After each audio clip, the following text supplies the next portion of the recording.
오늘은 궁극의 건의라는 주제로 함께 말씀을 나누도록 하겠습니다.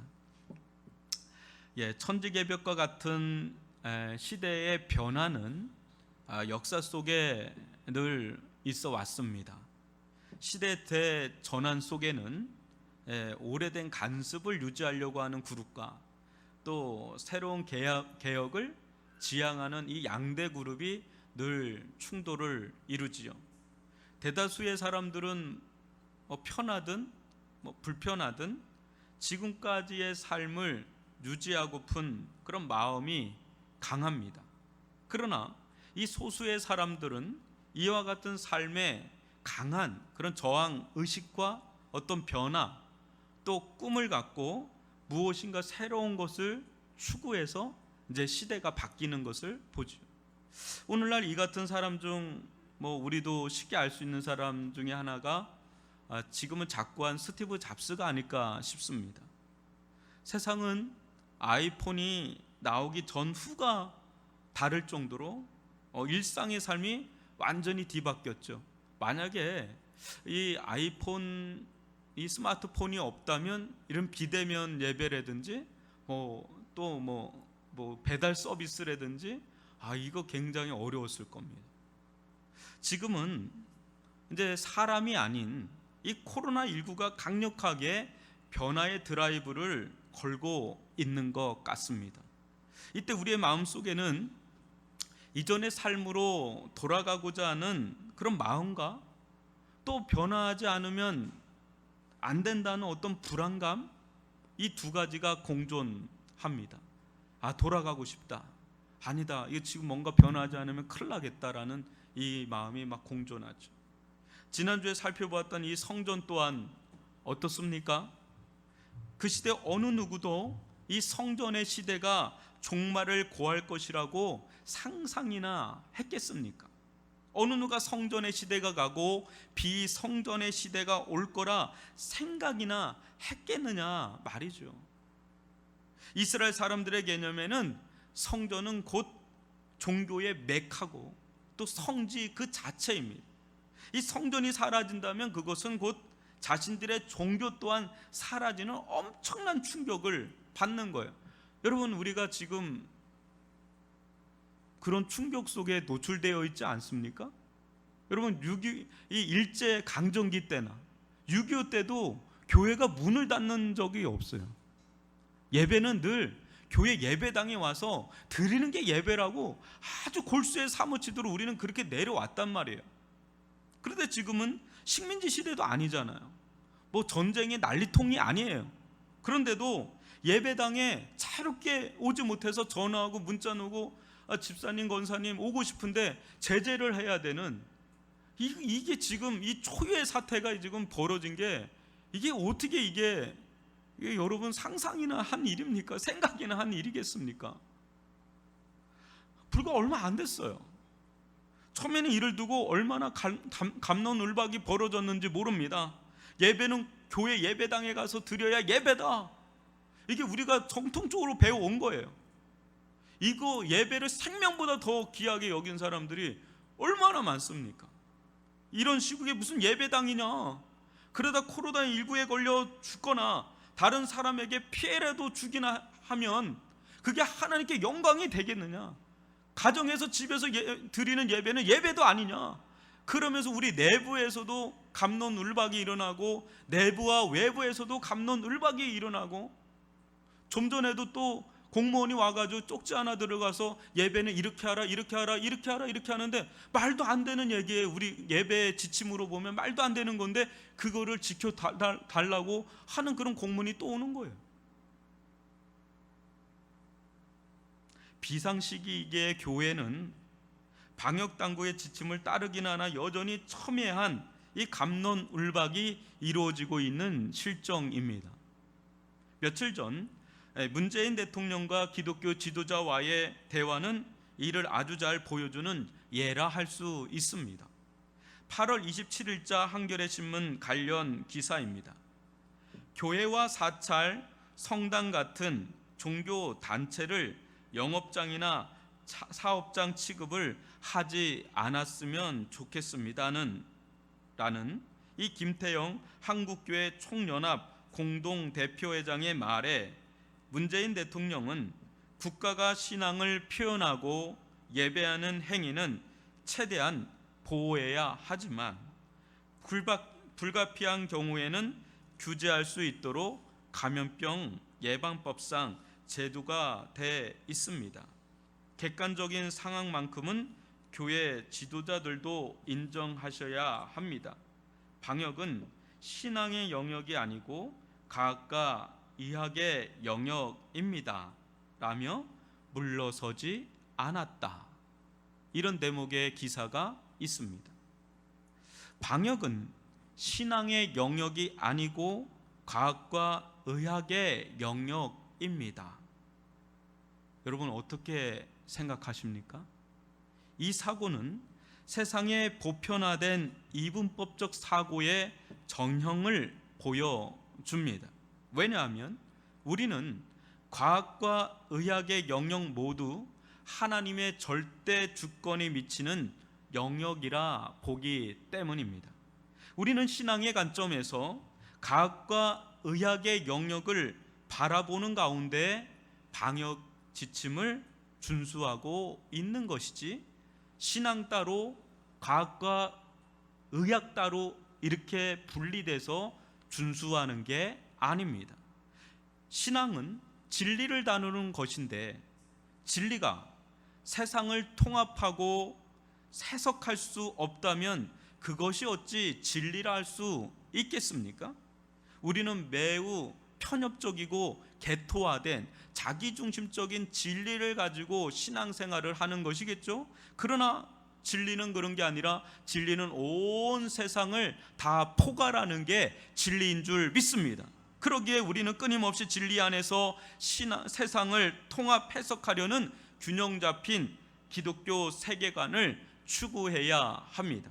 한편 교회와 사찰, 성당 같은 종교 단체를 영업장이나 사업장 취급을 하지 않았으면 좋겠습니다는 이 말 속에는 코로나19가 단순히 예배당에 가서 예배를 드리는 것이 예배냐 아니냐를 넘어 교회와 국가의 관계, 엄밀히 말하자면 국가의 권한과 종교의 자유는 과연 어디까지냐, 좀 더 구체적으로 말해볼까요? 권력을 쥔 자들의 권한, 권위가 어디까지냐, 종교의 자유는 어디까지고 권력의 권한은 어디까지인가, 이것이 지금 대두되는 그런 모양새입니다. 여러분들은 종교의 자유가 어디까지 같아요? 또 권력의 권한은 어디까지 들어올 수 있다고 봅니까? 어디까지가 독재고 어디까지가 민주주의입니까? 어디까지가 종교의 자유고 어디까지가 종교의 자유가 아닌가요? 핵폭탄 같은 코로나19로 기존 세계의 질서가 뒤집혀 새로운 질서를 창출하고 있는 상황입니다. 오늘날은 이렇게 보면 국가 권력도 국가 권력이지만 그 위에 코로나19가 왕처럼, 마치 왕처럼 딱 앉아 있는 느낌입니다. 우리는 이 속에서 무조건 이전 시대로의 복귀만을 외치지 말고 무엇인가 변화를 일으켜가는 하나님의 세계 통치의 손길을 봐야 합니다. 교회 또한 변하지 않는 진리는 사수해야 하나 진리를 감싸고 있는 껍질은 충분히 변할 수 있기에 주님의 인도하심을 민감히 따라가야 합니다. 오늘날 우리 사회에서 첨예하게 드러나는 주제인 국가 권력의 권한, 과연 어디까지인가, 이거와 비슷한 이 예수님 당시 예수의 권위는 과연 누구로부터 왔는가, 이건 상당히 중요했습니다. 오늘날도 마찬가지입니다. 이는 곧 예수님의 권위는 정당한 권위이냐, 그렇다면 그의 말씀과 사역에 어떻게 반응하는 것이 마땅한가, 예수님의 권위가 어떠냐에 따라서 예수님의 말씀과 사역에 대한 반응도 달라지는 것이고, 또 그로 말미암아 만약 올바른 반응을 하지 않는다면 어떤 결과가 초래하는가라는 이 다양하고도 심각한 문제를 초래할 수 있는 중대 사안이 이 건의 문제예요. 예수님의 건의 문제. 오늘날 오늘 가장 이슈가 되는 문제와도 일맥상통하는 이 건의의 문제, 그것을 말씀을 통해 한번 살펴보고자 합니다. 여러분 27절로 28절을 저와 여러분이 한 절씩 교독해 볼까요? 그들이 다시 예루살렘에 들어가니라. 예수께서 성전에서 거니실 때에 대제장들과 서기관들과 장로들이 나와 이르되 무슨 권위로 이런 일을 하느냐? 누가 이런 일 할 권위를 주었느냐? 예수님께서 예루살렘에 오신 지 셋째 날입니다. 고난주간으로 치면 화요일입니다. 예수님께서 다시 이 예루살렘에 들어가 성전을 거니실 때 당시 종교 권력의 대표기관인 이 사내들인 공회, 거기에 대표단들이 대거 찾아왔습니다. 그리고 아주 예리한 민감한 질문을 던집니다. 무슨 권위로 이런 일을 하느냐? 아주 날카롭게. 누가 이런 일 할 권위를 주었느냐?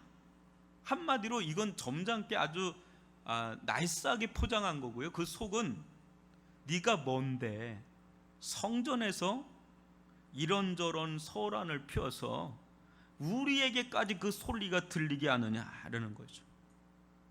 너 대체 뭐 하는 놈이야? 뭐 하는 놈인데 이렇게 함부로 와서 질서를 어질러 피는 거야? 이렇게 하는 게 그 속이고, 그걸 또 이렇게 할 수는 없으니까 겉으로는 이렇게 한 거죠. 아주 기분 나쁜 질문이죠.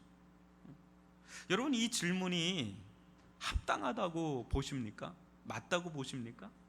적반하장도 유분수예요. 알고 보면 적반하장도 이런 유분수가 없어요. 누가 누구에게 이런 질문을 하고 있는 겁니까? 감히 누가 누구에게? 여러분, 요한복음 1장 10절로 11절을 교독해 보겠습니다. 그가 세상에 계셨으며 세상은 그로 말미암아 지은 바 되었으되 세상이 그를 알지 못하였고 자기 땅에 오매 자기 백성이 영접하지 아니하였느니라.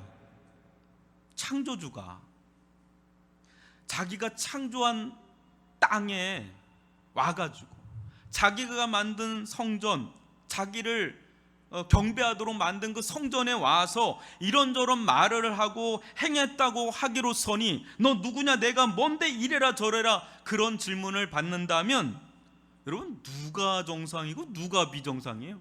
그렇게 질문하는 자가 정상이에요? 그런 질문을 받는 사람이 비정상이에요? 누가 감히 주인 허락도 없이 주인 노릇하고 강도질하는 겁니까? 종교 지도자들입니까? 아니면 예수님입니까? 알고 보면 말도 안 되는 짓거리를 지금 하고 있는 거예요. 당연히 창조주요 온 우주의 통치자이신 예수님을 몰라봐도 한참을 몰라보는 이 인간들 아니고 누구겠어요?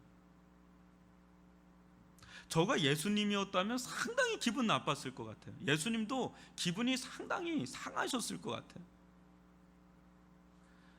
적반하장도 이 정도가 되면은요, 이제 말로는 듣는 수준이 아니에요. 도저히 말로는 듣는 수준이 아니라고 저는 생각이 됩니다. 이들이 들고 나온 질문의 핵심은 권위 문제입니다. 권위 문제. 권위를 국어사전에 찾아보니까 남을 지휘하거나 통솔하여 따르게 하는 힘이라고 나옵니다.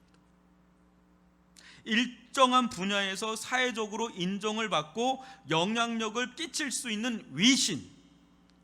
저 사람 위신이 있다. 그게 권위예요. 무엇입니까? 한마디로 권위는 파워예요. 파워, 힘. 근데 이 힘은 자기 스스로에게서 나온 게 아니죠. 권위는 어디서 나오는 거죠? 권위는 외부로부터 주어지는 거예요. 누군가로부터 주어지는 데서 권위가 생기는 거지, 내가 대통령 되겠다, 그건 누가 못해요.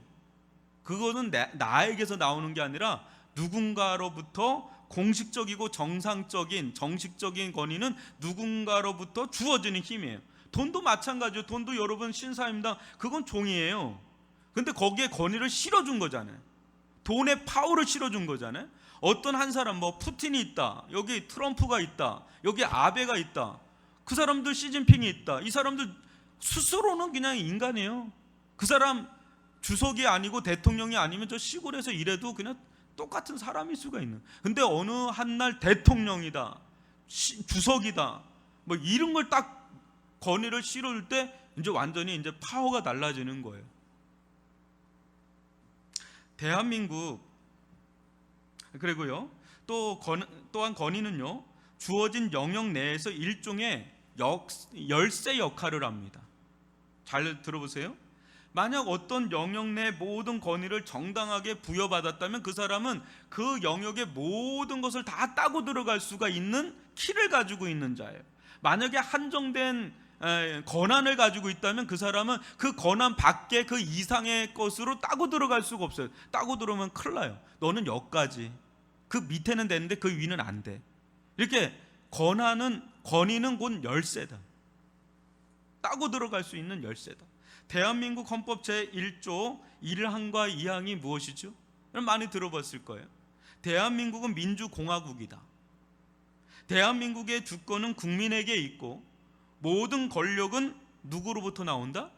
국민으로부터 나온다라고 써 있습니다. 그렇습니다.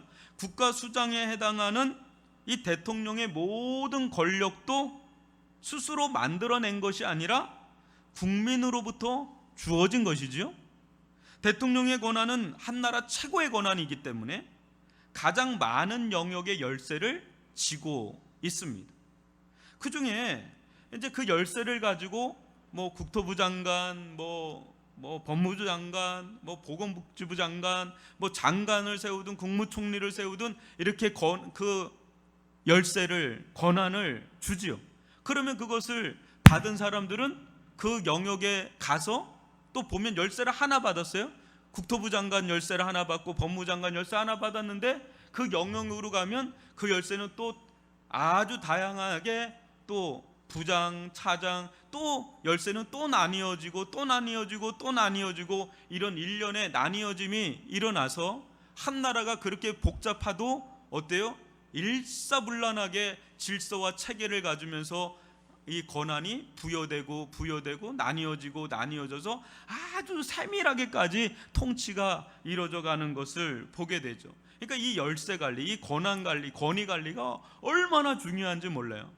자기가 어느 위치에 있는지, 그 위치에서 어떤 열쇠를 따고 들어가고 이걸 누구한테 줄 건지, 누구한테 받을 건지, 뭐 이것들이 굉장히 중요한 것을 제가 비유로 얘기를 하는 겁니다.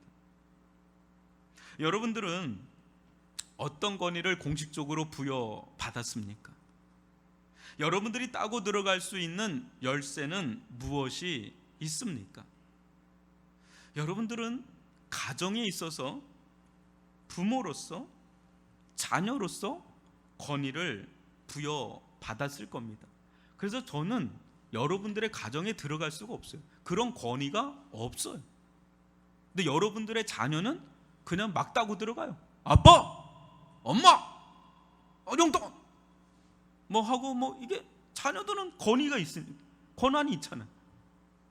부모는 부모대로 또 직장이나 사업장에서 일정한 권위를 부여받았을 것입니다. 직급이 높을수록 어때요? 지위는, 권위는 커지고 따고 들어갈 수 있는 방도 많고 나눠줄 키들도 많죠. 교회나 사회 활동에서도 어떤 권한을 부여받았을 것입니다. 그것은 모두 주어진 것이죠. 또 열쇠와 같아서 직접 따고 들어갈 수도 있고 누군가에 부여할 수도 있고 누군가로부터 받을 수도 있고, 여러분 이것을 잘 할 수 있기를 바라고요. 그러나 한 가지 분명한 것은 때가 되면 이 모든 권위는 원주인에게로 되돌아갑니다. 잠시 잠깐 맡은 것 뿐입니다. 어느 시점이 되면 우린 그것을 내려놔야 되고 그것을 돌려줘야 됩니다. 원주인은 영원히 홀로 존재하시나 세상 속에는 마치 숨겨져 있는 것처럼 보이는, 그러나 성경 역사 속에는 선명하게 드러나신 하나님, 그분이 되십니다. 하나님은 모든 권세와 권력의 꼭지점에 계시는, 최정점에 계시는 분이신 줄 믿습니다. 이 하나님은 이 모든 권세와 권력, 권한과 권위를 각 나라와 족속과 민족에게 방언과 모든 언어 체계를 뛰어넘어서 시대와 역사를 관통하면서 여러분 세밀하게 나눠주시죠. 이 시대에는 네가 해야 되겠다. 이 시대는 네가 해야 되겠다. 이 시대는 네가 해야 되겠다 하는데 40년 50년 되면 다시 내달라. 너는 이제는 들어와라 하고 또 이거는 이제 너한테 넘기리라. 너한테 넘기는데 영원하신 분은 하나님 한 분밖에 없는 줄 믿습니다. 이 하나님이 세계를 통치하시고 역사를 통치하시는 유일무이한 만왕의 왕이요 만주의 주이신 줄 믿습니다. 여러분, 그래서 역대상 29장 12절을 한번 읽어볼까요? 시작. 부와 기가 주께로 말미암고 또 주는 만물의 주제가 되사 손에 권세와 능력이 있사오니 모든 사람을 크게 하심과 강하게 하심이 주의 손에 있나이다. 아멘. 누구 손에 있다고요? 주의 손에 있다고요. 역대하 20장 6절도 읽어보겠습니다. 시작. 이르되 우리 조상들의 하나님 여호와여 주는 하늘에서 하나님이 아니시나이까 이방 사람들의 모든 나라를 다스리지 아니하시나이까 주의 손에 권세와 능력이 있사오매 능히 주와 맞설 사람이 없나이다. 예. 이방 사람들의 모든 나라를 다스리는 분이 누구라고요? 그 지도자들이 아니라 결국 하나님이시라는 거예요. 여러분, 이사야 40장 26절도 읽어볼까요? 시작. 너희는 눈을 높이 들어 누가 이 모든 것을 창조하였나 보라. 주께서는 수요대로 만상을 이끌어내시고 그들의 모든 이름을 부르시나니 그의 권세가 크고 그의 능력이 강함으로 하나도 빠짐이 없느니라. 아멘. 그러니까 이 세상의 모든 권세와 권력의 최정점에 누가 있다고요? 하나님이 계시고 이 하나님께서 자신의 절대 주권을 따라서 나눠주고 거두시기도 하고 나눠주시기도 하고 그러시면서 세상을 통치해 가시는데 겉에서 볼 때 세상은 변화무쌍하게 막 바뀌는 것 같아요. 막 지도자도 바뀌고 나라도 바뀌고 같은데 그 중심은 변함없이 한 분이 한 방향을 가지고 진행하고 있어요. 그래서 여러분 다니엘서 20장 21절을 한번 읽어볼까요? 시작. 그가 마음이 높아지며 뜻이 완악하여 교만을 행함으로 그의 왕위가 폐한바 되며 그의 영광을 빼앗기고 사람 중에서 쫓겨나서 그의 마음이 들짐승의 마음과 같았고 또 들나귀와 함께 살며 또 소처럼 풀을 먹으며 그의 몸이 하늘 이슬에 젖었으며 지극히 높으신 하나님이 사람 나라를 다스리시며 자기의 뜻대로 누구든지 그 자리에 세우시는 줄을 알기에 이르렀나이다. 누구의 뜻대로요? 자기의 뜻대로 누구든지 그 자리에 세워서 사람 나라를 다스리게 했다는. 믿습니까? 여러분, 세계 통치자들 뒤에 하나님이 계시고 있는 걸 믿습니까? 코로나19 뒤에도 하나님이 계시는 게 보이십니까? 여러분, 하나님은 코로나19 하나로도 세상을 쥐락펴락할 수 있는 분이십니다. 하나님은 어느 순간 순식간이라 할 만큼 권력과 권위를 앗아가기도 하시고 어느 순간 부여하기도 하십니다. 우리 아베가 그렇게 되리라고 생각이나 했습니까? 김정일 위원장님 갑자기 그렇게 심장을 어떻게 될지 뭐 알았습니까? 몰라요. 아무리 그 정점에 있는 것 같아도 몰라. 자만과 교만은 패망의 선봉입니다. 맡은 자들은 그저 하나님을 두렵고 떨림으로 충성을 다할 뿐입니다. 그냥. 하나님의 역사 방식 중 하나가 무엇인지 아십니까? 저는 성경을 읽으면 읽을수록 이게 부인할 수가 없어요. 교회가 또 이스라엘이 그릇된 모습이 있을 때 하나님은 세상의 권세와 권력을 통해서 치세요. 그런 게 역사 속에 많아요. 교회는 코로나19 속에 스스로를 성찰해야 하는 시기에 있습니다. 과연 우리 교회는 자성의 시간을 갖고 반성의 시간을 갖고 성찰의 시간을 갖고 회개의 시간을 가져야 합니다. 거품이 없나? 우리 진짜 맞나? 우리 진짜 맞나? 지금 계속 채썰기 하는 것 같아. 너희들 이렇게 해도 신앙 안 떨어져? 너희들 이렇게 해도 신앙 안 떨어져? 자립적인 신앙 맞아? 예수의 제자 맞아? 하나님의 사람 맞아? 막 계속 채썰기 해도 끝까지 알곡신자처럼 붙어있는 이 훈련하는 것 같아. 거품 말고요, 진짜. 너희들 여태까지 물량주의로 살았지, 큰 덩어리 교회, 큰 뭐 그런 거, 니네 진짜 알곡신자 맞아? 뭐 이런 것 같은 느낌을 받아요. 한편 교회를 치는 세상의 권세와 권력이 자고해서 교회를 우습게 여기거나 하나님을 비방하며 대적하는 길을 갈 때 그 또한 하나님께서는 낮추시고 아무것도 아님을 드러내실 것입니다. 지금은 당장 무슨 뭐 자기가 막 되고 권력의 정점에 있는 것 같아서 지락펴락하는 것 같은데 또 지나가면 하나님은 양단을 다 치세요. 양단을 다 치세요. 우리들의 권세가 영원하리라 착각하면 안 됩니다. 우리들에게 주어진 권세를 마음대로 쓰면 언제든지 톳대는 옮겨집니다. 우리는 그저 하나님 앞에 무릎을 꿇고 전적으로 의지하며 따를 뿐입니다. 왜요? 권위의 최정점은 하나님께 있으니 그분에게 무릎을 꿇고 그분을 전적으로 의지하며 따라가는 길, 그 길이 지혜로운 길인 줄 믿습니다. 예수님 당시 산헤드린 공회는 유대 최고의 종교 권력 기관입니다. 이들은 하나님을 섬기고 백성들을 섬기도록 공식적인 권한과 권위를 부여받은 자들입니다. 그런데 이들의 치명적인 오류가 무엇인지 아십니까? 그 자리에 딱 올려놨더니 뭐예요? 그 자리는 하나님을 가장 잘 알고 백성들을 하나님께 올바로 인도해야 될 자리인데 이들이 하나님을 모르고 예수님을 몰라보고 예수님을 대적하고 하나님을 대적하는데 제일 앞장서 있는 상태에 놓여있다면 뭔가 something wrong이죠. 뭔가 잘못된 거예요. 그때 이들은 말도 안 되는 질문을 던지는 거예요. 누가 너한테 이런 권위를 줘서 이런 일을 했냐고 막 하는 말도 안 되는 질문을 던지는 거예요. 이게 주님이 무엇이라고 말씀하시는지 29절로 30절을 저와 여러분이 한 절씩 교독해 보겠습니다.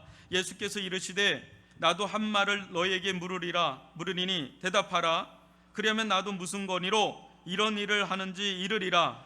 요한의 세례가 하늘로부터냐 사람으로부터냐 내게 대답하라. 예수는 갑작스럽게 요한의 세례를 끄집어내십니다. 요한이 베푸는 이 세례의 권세가 하늘로부터냐 아니면 사람으로부터 나온 것이냐? 여러분, 요한의 세례의 주된 사역은 뭡니까? 요한의 세례를 주는 이유가 뭡니까? 주의 길을 예비하는 회개의 세례죠. 그래서 회개해서 조금 있다가 주님이 오실 텐데, 예수님이 오실 텐데 그 예수님을 잘 받아들이라고 회개의 세례를 베푸는 그런 요한의 사역이란 말이에요. 한번 마가복음 1장 3절로 5절을 읽어보죠. 교독으로. 광야에 외치는 자의 소리가 있어 이르되 너희는 주의 길을 준비하라. 그의 오실 길을 곧게 하라. 기록된 것과 같이 세례 요한이 광야에 이르러 죄 사함을 받게 하는 회개의 세례를 전파하니 온 유대 지방과 예루살렘 사람이 다 나아가 자기 죄를 자복하고 요단강에서 그에게 세례를 받더라. 그러면서 일종의 회개 운동이 막 일어났단 말이에요. 요한을 통해서 수많은 사람들이 그 요단강에 가서 회개하고 자복하고 세례를 받는 일종의 부흥 운동이 막 일어났단 말이에요. 이 질문을 받고 산헤드린 공회의 이 대표단인 이 대제장들과 서기관들 장로들이 아주 우왕좌왕합니다. 31, 32절을 교독으로 읽어보죠. 그들이 서로 의논하여 이르되 만일 하늘로부터라 하면 어찌하여 그를 믿지 아니하였느냐 할 것이니 그러므로 사람으로부터라 할까 하였으나 모든 사람이 요한을 참 선지자로 여김으로 그들이 백성을 두려워하는지라. 이 예수님의 역질문에 너무 당황해서 그들은 자신들의 정체를 폭로하고 탄로가 나는 그런 장면인데요. 요한의 세례 권세가 하늘로부터라 하면 어떤 문제가 생길까요? 여러분, 이들은 세례 요한이 생존 당시에 세례 요한의 메시지 사역을 인정하지 않았어요. 근데 이게 하늘로부터라고 하면 세례 요한을 인정하지 않은 게 아니라 세례 요한을 세운, 세례 요한을 부른 하나님을 인정하지 않는, 하나님께 대적하는 꼴이니까 난감한 거고요. 만약에 사람으로부터라 하면 어떨까요? 사람으로부터라 하면 사람들은 요한이 참 선지자라고 생각했어요. 하나님께서 부르신 참된 거룩한 선지자라고 그렇게 여겼기 때문에 이게 사람들로부터라고 한다 그러면 지금 이들은 그것을 부정하고 워낙에 부정해 왔거든요. 세례 요한 자체를 부정해 왔기 때문에 결국 민중의 어떤 여론도 부정하는, 반하는 그것이기에 지금 진퇴양난에 빠진 그런 꼴이 돼버린 거예요. 사람으로부터라고 말하기도 어렵고 또 하늘로부터라고 말하기도 어려운 이 진퇴양난에 빠져 있는 그런 꼴입니다. 이에 그들은 궁색한 답변을 내놓고 예수님도 냉담한 답변을 내놓습니다. 우리 33절을 한번 읽어볼까요? 시작. 이에 예수께 대답하여 이르되 우리가 알지 못하노라 하니 예수께서 이르시되 나도 무슨 권위로 이런 일을 하는지 너에게 이르지 아니하리라 하시니라. 아멘. 결국 이 마음의 완악함으로 이 영적 어둠, 이 영적 무지가 드러난 상황인데요, 안타까운 것은 이것이 당시 이 백성들을 인도하는 이 종교 권력자들의 수준이었다는 것입니다. 백성들도 다 세례 요한이 하늘로부터 부름받은 참 선지자인 걸 다 만천하가 알고 있는데 이 종교 권력 지도자들이라고 하는 이들은 이거에 대해서 까막눈이니 이게 지금 이 상황이 얼마나 대략 난감한 상황입니까? 이들은 믿음이 없는 것을 넘어요 오히려 불신으로 가득 찬 자들입니다. 여기 나중에 이 대목에서 쭉 나가다 보면 가난한 한 가부가 나옵니다. 두렙돈을 드리는 그 가부는 자신의 전부를 하나님께 내어 바치는 그런 믿음을 발휘하는 데 반해서 이들은 어때요? 종교 지도자고 권한도 있고 권력도 있고 겉으로 보면 이 한 가난한 가부하고 비교할 수 없는 사람임에도 불구하고 어떻습니까? 전혀 믿음이 없는, 하나님을 대적하는 아주 대조적인 모습을 본다면 하나님의 나라는 겉으로 드러난 종교적 권위와 권력의 자리에 있지 않다는 걸 보여주고요, 하나님의 나라는 겉모습과는 상관없이 그 마음에 하나님의 참된 권위를 볼 수 있는 눈, 그 권위에 순복하는 믿음, 거기에 하나님의 나라가 있는 줄 믿습니다. 특별히 예수님께서 이토록 추궁받은 이유는 이런 일 때문이었습니다. 여기서 이런 일은 여러분 뭘까요? 네가 무슨 권위로 이런 일을 행하느냐? 누가 너에게 권한을 줬길래 이런 일이거든요. 계속 이런 일을 가지고 계속 얘기를 하는데 이런 일은 뭘까요? 그 전날 성전을 심판하시듯 예수님이 깨끗게 하셨잖아요. 막 비둘기 파는 자들 막 상 뒤집어 엎고 막 노끈 가지고 때려 버리고 막 이런 일련의 행동을 했단 말이에요. 이게 뭐예요? 자기들에게 도전장을 낸 거예요. 도전장을 내민 거예요. 그 예수님 때문에 자기들의 밥그릇이 다 뒤집어 엎어지는 거예요. 자신들이 세워진 종교적 질서, 제도, 틀, 그로 말면서 어마어마하게 부를 축적하고 있는데 지금 예수님이 그걸 다 뜯어 엎어 버리고자 하니까 네가 무슨 권한으로, 네가 무슨 권위로 지금 우리들에게 와서 이렇게 도전장을 내미느냐, 너 뭐야, 항의하러 막 그냥 항변하러 막 온 겁니다. 여러분, 우리가 그런 그룹이라면 우리도 화가 나지 않겠어요? 기조가 잘 되고 있는데 지금 모든 게 잘 순리대로 되고 있는데 어느 날 한 사람이 들어오더니 막 뒤집어 엎으면서 이거 내치라고 막 이러면 여러분 얼마나 화가 나겠어요? 지금 그런 장면입니다. 사랑하는 성도 여러분, 여러분들은 예수님께서 이게 무슨 권위로 이런 일을 했다고 보십니까? 정말 예수님은 이런 일을 할 권위가 있는 분 맞습니까? 여러분도 아시다시피 예수님의 권위는 세례 요한의 권위와 동일하면서도 차이가 있습니다. 동일한 점은 그 출처가 사람이 아닌 하나님으로부터 왔다는 겁니다. 한마디로 신적 권위를 가지고 이런 일을 행하시는 것입니다. 차이점은 요한은 탁월하지만 어디까지나 사람이죠. 그 이상도 이하도 아닙니다. 그러나 예수님은 요한이 자신의 사역을 통해서 그토록 소개하고자 했던 바로 그분, 하나님의 아들 그분이 되십니다. 그래서 예수님께서 이런 일을 하신 것은 한 개인으로서 한 것이 아니라 공식적인 직분을 가진 하나님의 아들로서의 권위와 권한과 권력과 권세를 가지고 이 일을 행하신 겁니다. 하나님의 아들로서 하신 일이기 때문에 더 이상 추가하거나 보탤 게 없는 최종적인 일입니다. 이것이. 그래 예수님의 말씀은 최종적인 계시입니다. 더 이상 누굴 보낼 필요가 없습니다. 하나님의 아들이 와서 하신 일이고 하나님의 아들이 하신 말씀이기 때문에 최종적인 게 되는 겁니다. 더 이상 없어요. 더 이상이 없어요. 십자가 부활은 최종적인 하나님의 일이고 예수님의 십자가상에서 하신 말씀은 최종적인 말씀이 된다는 겁니다. 그래서 하나님께서 말씀하시죠. 마가복음 9장 7절 읽어볼까요? 시작. 마침 구름이 와서 그들을 덮으매 구름 속에서 소리가 나되 이는 내 사랑하는 아들이니 너희는 그의 말을 들으라 하는지라. 최종 권위자니까 너희는 그의 말을 들으라. 여러분들은 누구의 말을 들어야 됩니까? 너희는 그의 말을 들어라. 예수님의 말씀이 최종적 권위, 최종적 권세자의 말이라는 거예요.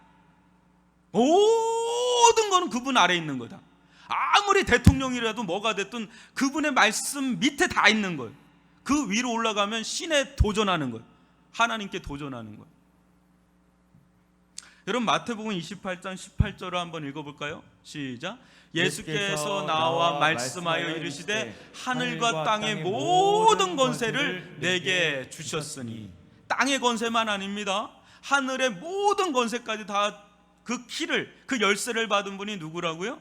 예수님이십니다. 예수님은 하나님으로부터 하늘과 땅의 모든 권세를 받아서 장차 하나님을 대적하여 높아진 세상 통치자와 권세자, 능력자들을 멸하시고 온 세상을 하나님께 바칠 것입니다. 예수님의 사명은 그래서 모든 것을 제자리로 돌려놓기입니다. 원래 있었던 자리로 돌려놓는 그런 질문을 완전히 묵사발내는 그런 질문이 나오지도 말아야 될 질문들이에요. 원래 자리로 본래 자리로 되돌려 놓는 게 예수님의 사명이란 말이죠. 이때 비로소 하나님은 만유의 주요 만왕의 왕으로서 드러나실 것입니다. 지금도 이 역사는 계속 진행 중입니다. 저와 여러분은 하나님을 신앙하나 하나님의 뜻과 경륜을 따라 잠깐 세상 권세에 노출되어 있습니다. 우리는 대한민국이라는 이 나라의 권세와 권력 아래 잠깐 노출되어 있습니다.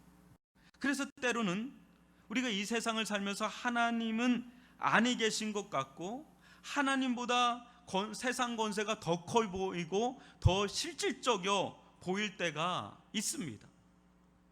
그러나 그것은 잠깐 허용하신 것일 뿐 예수님께서는 최종 구원자요, 최종 심판자로서 반드시 역사의 한복판 가운데 나타나실 줄 믿습니다. 우리가 이를 믿을 때 우리의 궁극적인 주권을 누구에게 얼마나 돌릴까가 나옵니다. 우리는 한 나라의 시민으로서 자신의 주권을 통해 누군가에게 권위를 부여할 겁니다. 아마도 그 지지와 따름의 정도에 따라 자신의 주권을 누군가에게 얼마나 어느 정도 부여하는가에 따라서 자신이 지지하고 따르는 정도가 이제 나타날 겁니다. 만약에 어떤 사람에게 자신의 인격적인 주권을 다 이양했다, 그러면 그 사람이 주인이에요. 교주에게 내 모든 것은 저 사람에게, 저 사람을 마치 신처럼 내가 내 주권, 인격적 주권을 다 저 사람에게 권한을 다 넘겨줘야 되겠다, 이러면 그 사람이 말하는 게 곧 하나님의 말씀보다 더 크게 들리는 거예요. 그게 뭐 교주가 됐던 어떤 뭐 사랑하는 사람이 됐던 뭐 누가 됐던 그 사람은 주인 역할을 하는 거예요. 뭐 정치 지도자가 됐던 그 사람의 말이 하나님 말씀보다 더 크게 들리고 영향을 미치는 거예요. 그런 사람이 말하면 막 뭐 콩으로 매주를 쓴데도 막 가는 거 그냥. 그러나 이는 우리의 궁극적 길은 아니잖아요. 우리가 이 땅에 살기 때문에 우리의 권한을 어느 정도 넣어줘야 돼요. 그죠? 넣어줘야 돼요. 투표할 때는 투표권을 행사해야 되고 참정권을 행사해야 되고 어느 정도 하지만 우리의 길은 그게 궁극적인 어떤 길은 아니죠. 우리 각 개인의 주권을 100% 받으실 분은 누구입니까? 아니, 좀 더 엄밀하게 말하자면 우리에게 주어진 이 100%의 주권을 돌려받기에 합당한 분은 누구입니까? 여러분 자신입니까? 내 건 내 거야. 내 건 내 거야. 내가 내 마음대로 하는데 뭘 누가 나한테 뭐라 그래. 내가 왕이야. 나야 나. 아니면 부모님입니까? 아니면 자녀입니까? 아니면 돈일까요? 아니면 권력일까요? 아니면 성공일까요? 아니면 이 나라 정부일까요? 아니면 어떤 사람일까요? 여러분, 이 세상 어느 누구도 우리 주권의 100%를 소유할 자격이 없어요.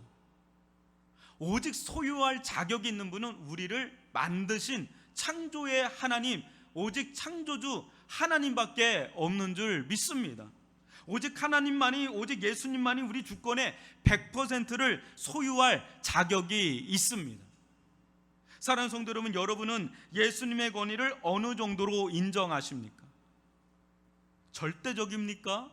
아니면 상대적입니까? 상대적이라면 몇 % 정도 인정하십니까? 우리 영혼의 빗장을 열고 들어올 수 있는 열쇠를 예수님께 얼마나 넘겨주었습니까? 하나입니까? 두 개입니까? 하나님 1번 방은 와도 되지만 2번 방은 안 됩니다. 어쩌고 우리 3번 방까지 들어오시려고 합니까? 안 됩니다. 여기는 절대로 안 되는 내 개인 프라이버시입니다. 하나님 주일날만 저의 방에 들어오십시오. 월화수목금토는 내 방입니다. 절대 들어오면 안 됩니다. 왜 그러시죠? 불편합니다. 여러분 어떻어요? 여러분들에게 주님, 여러분들의 인생의 방에, 영혼의 방에 얼마나 예수님께 권한과 권위를 여러분들은 열어놓고 돌려주고 있습니까?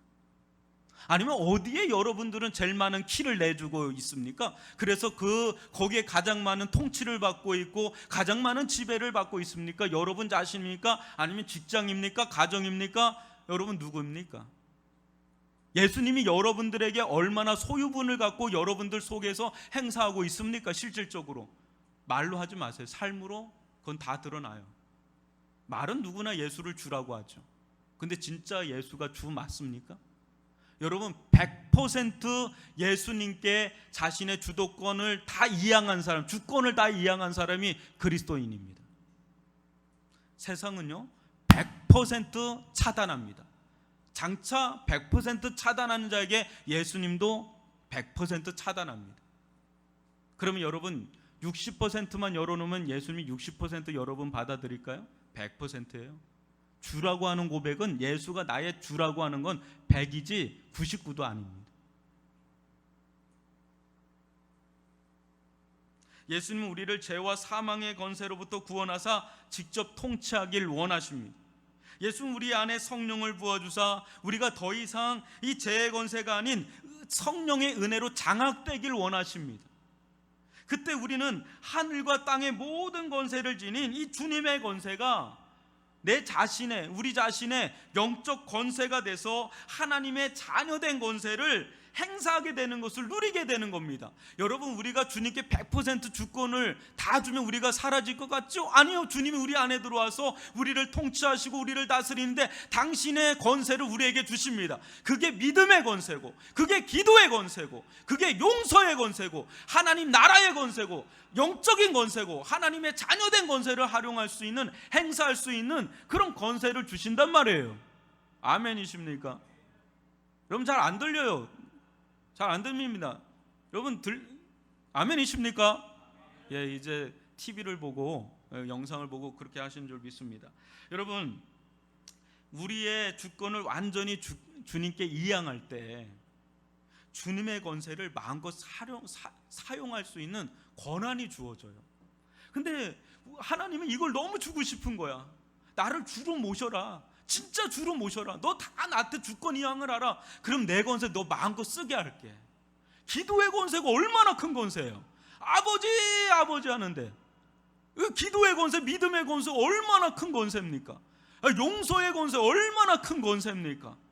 여러분, 우리 사랑의 권세 얼마나 큰 권세입니까? 말씀의 권세 얼마나 큰 권세입니까? 예배 권세 얼마나 큰 권세입니까? 찬양의 권세 얼마나 큰 권세입니까? 세상 사람들이 누릴 수 없는 영적 권세를 누리는 이 권세, 이게 주님께 100%가 안 되더라도 자꾸 그렇게 하려고 하는 그 길을 갈 때 그런 권세의 능력이 붙어 나갈 줄 믿습니다. 우리 성도들, 우리 교회들 지금 이 영적 권세를 회복해야 될 때입니다. 자기 주장하지 말고 하나님께 전적으로 맡기면서 하나님의 뜻에 부합되는 삶을 살아갈 때 우리들 가운데 영적인 권세와 능력이 붙어서 세상에 빛을 발하는 거룩한 영향력을 미치는 그런 궁극의 권위와 은혜를 누리는 그런 믿음의 참된 사람들이 될 줄 믿습니다. 그런 은혜를 달라고 우리 이 시간 기도하며 나갔으면 좋겠는데 제가 잠시 기도하고 우리 찬양하면서 나가겠습니다.